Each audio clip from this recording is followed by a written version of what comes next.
Bom dia, pessoal do oitavo ano do Mares Paranense, tudo bem? Aqui é o professor Rodrigo Alves de novo na área. Estamos aí para falar mais um pouquinho sobre Revolução Industrial, especificamente hoje o pioneirismo inglês, páginas 59 e 60 do livro de vocês. Beleza, galera?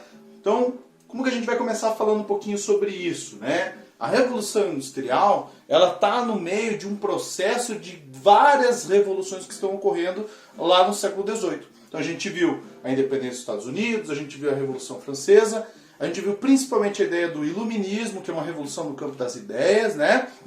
E esse iluminismo, principalmente, vai influenciar essa era das revoluções, como o nosso querido Eric Hobsbawm, né? Um grande historiador, né? Contemporâneo nosso, escreveu no seu livro lá, A Era das Revoluções, falando principalmente da Revolução Francesa e da Revolução Industrial. Fica a dica aí para quem quiser dar uma lida lá.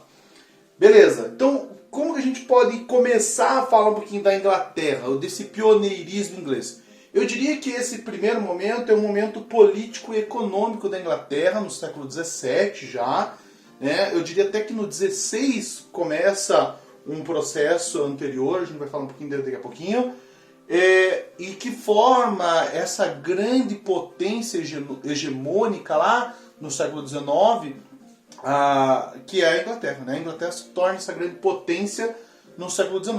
Mas no XVII ela já vai galgando para isso, ou seja, ela já vai formando esse processo. Como a gente viu na aula passada, até mesmo a questão da evolução tecnológica da Inglaterra, aos poucos deu a ela esse processo de revolução. A revolução não tem um marco necessário para começar. Não é como a Revolução Francesa, por exemplo, que tradicionalmente é marcada pela queda da Bastilha. Nós não temos esse marco dentro da Revolução Industrial. Por quê? Porque a Revolução Industrial vão ser mudanças que vão ocorrendo dentro da Inglaterra e que ocorrem primeiro na Inglaterra. Por isso, pioneirismo inglês, e por isso a Inglaterra sai na frente nesse processo.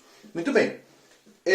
O que faz ela sair na frente, então, professor? O que faz a Inglaterra ser essa pioneira? O acúmulo de riquezas. Né?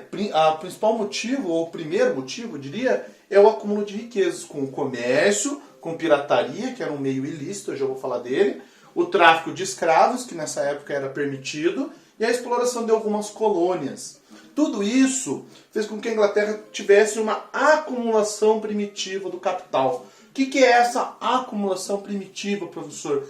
É juntar dinheiro, juntar grana para poder fazer essa revolução industrial. Esse é um fator que contribuiu para esse pioneirismo inglês. A pirataria ela foi muito explorada durante o governo da Elizabeth I, né?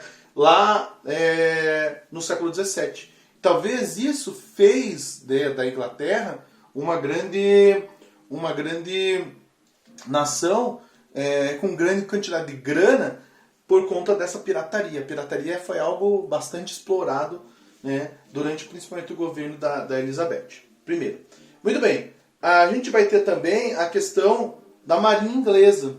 A Marinha Inglesa ela era uma poderosa frota de navios de guerra que ficou conhecida como Rainha dos Mares.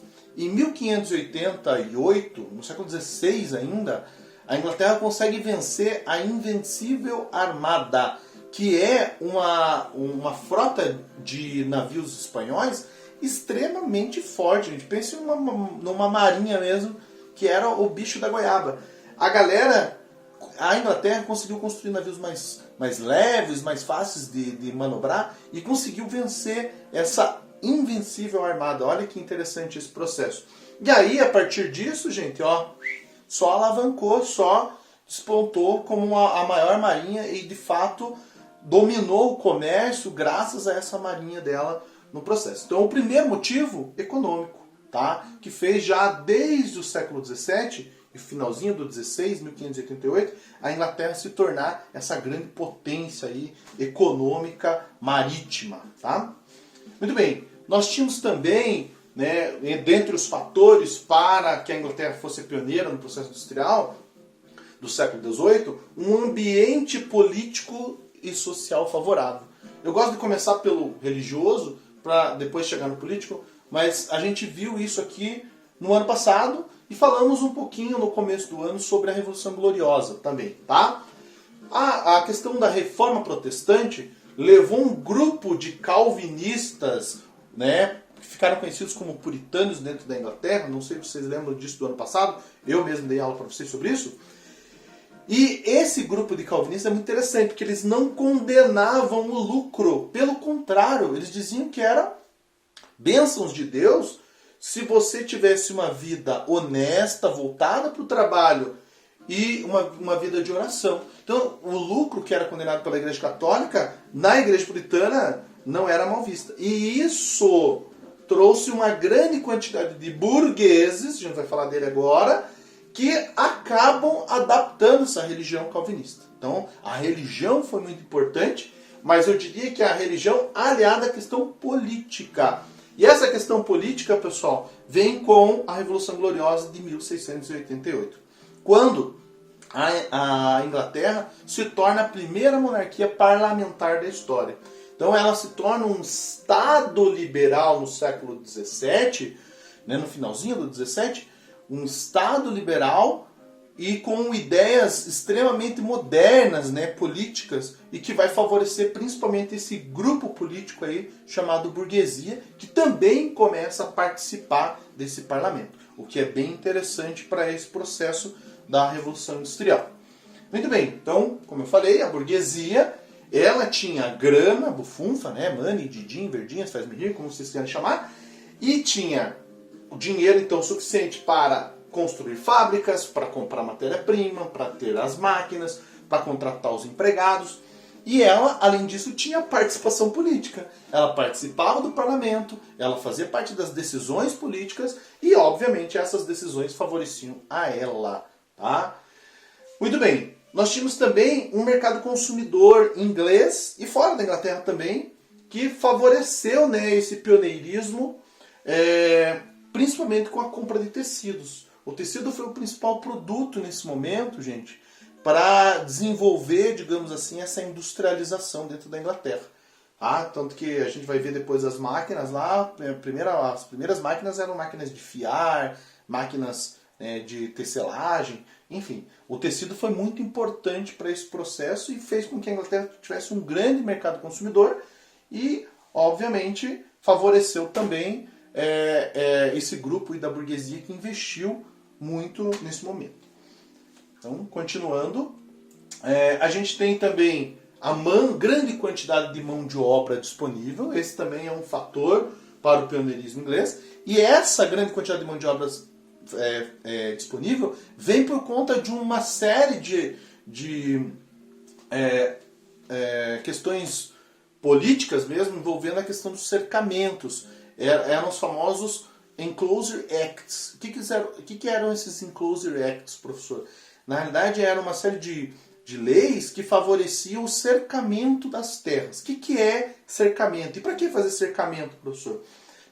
A Inglaterra ela passa por uma revolução também no campo, né? E essa revolução no campo faz com que surja uma classe econômica, né, chamada gentry. Essa gentry vai começar a acumular terras e vai expulsar aquela galera, aqueles camponeses que tinha ainda aquele antigo acordo lá, né, que era aquele acordo de morar na terra do senhor, né, que era um acordo de subsistência ainda feudal, eram laços vassálicos, feudo-vassálicos, eu diria, da pessoa, ou melhor, nem era o vassálico, na verdade eram de servidão ainda, né, a ideia de servidão ligados à terra, embora ainda, obviamente não exatamente como lá na Idade Média, já com algumas transformações ao longo do tempo, mas ainda tinha aquele cara trabalhando como forma de subsistência na terra.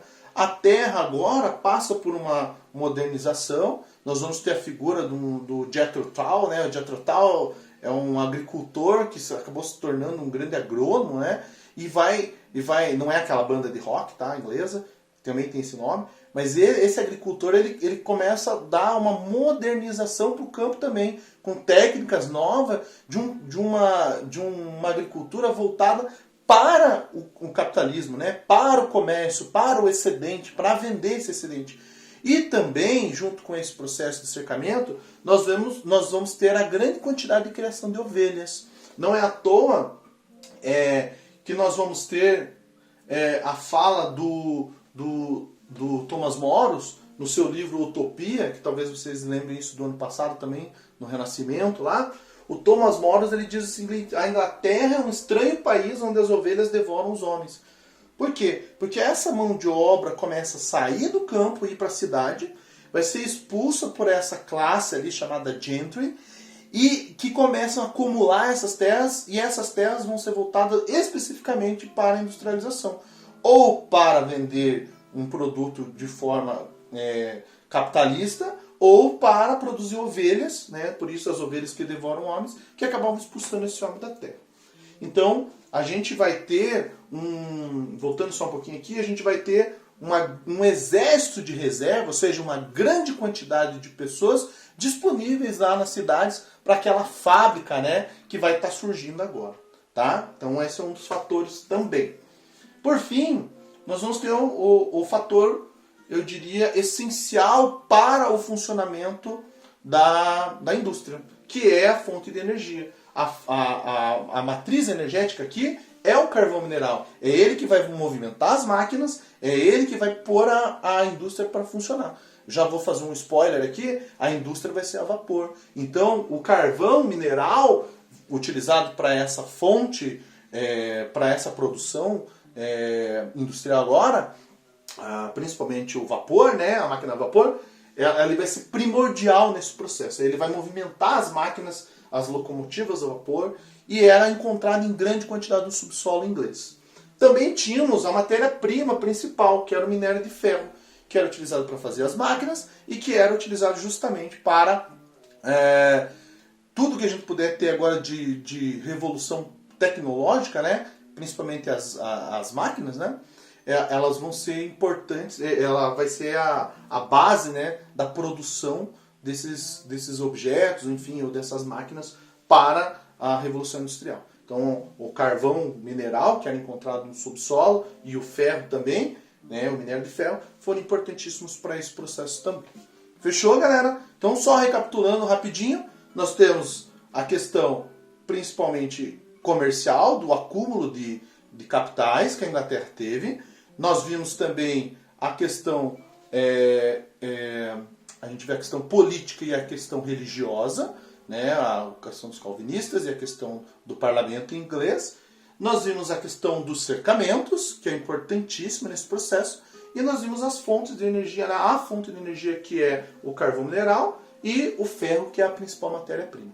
Beleza? Então esses são os 5 pontos principais desse pioneirismo inglês. Fechou? Um grande abraço, galera. Fiquem com Deus, digam tchau e até a próxima. Valeu?